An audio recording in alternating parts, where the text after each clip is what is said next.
എന്താ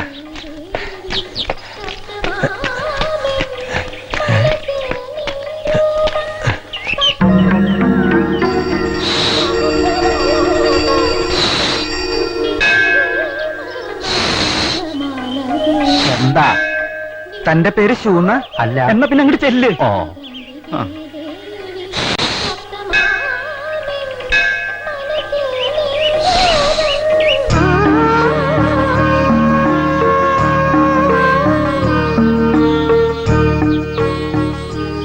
ദേവിയേ, അരഞ്ഞാണം തരാത്തോണ്ട് എന്റെ തല പൊട്ടിത്തെറിക്കണമെന്നാണോ നീ പ്രാർത്ഥിക്കണേ? സാവിത്രി, ഉണ്ണി മുതലാളി ഒരു തെറ്റും ചെയ്തിട്ടില്ല. നീലകണ്ഠന് ഞാൻ വേണ്ട കാശ് കൊടുത്തിട്ടുണ്ട്. അരഞ്ഞാണം ഞാൻ തന്നെ സൂക്ഷിച്ചോട്ടെ. എന്തിനാ? സരോജിനി ചേച്ചിയുടെ അരയെ കെട്ടാനാണോ?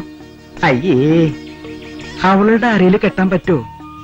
ഈ അരഞ്ഞാണം കെട്ടണമെങ്കിൽ അരയ്ക്കൊരു ചന്തൊക്കെ വേണം. അപ്പാ ചന്തല്ലേ? നീ അത് ഇതൊക്കെ പറഞ്ഞ് എന്റെ മൂഡ് കളയരുത്. ഇനി ഞാനൊരു സത്യം പറയാലോ. പിശാശി മോറൻ ഇവിടെയല്ല, അവിടെ. സാവിത്രി, ഞാനൊരു സത്യം പറയട്ടെ. എനിക്ക് കിടന്നിട്ട് ഉറക്കം വരുന്നില്ല.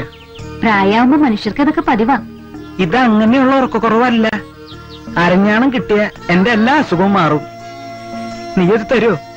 മുതലാളിക്കിപ്പോ വേണ്ടത് അരഞ്ഞാണല്ല, പിന്നെ ചങ്ങലയാ. ചങ്ങലയോ?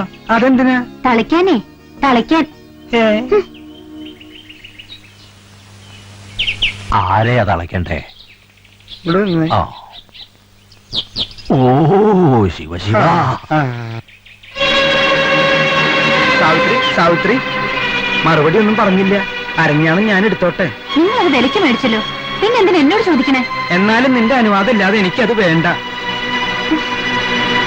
സാവിത്രി, എന്തെങ്കിലും ഒന്ന് പറഞ്ഞിട്ട് പോ.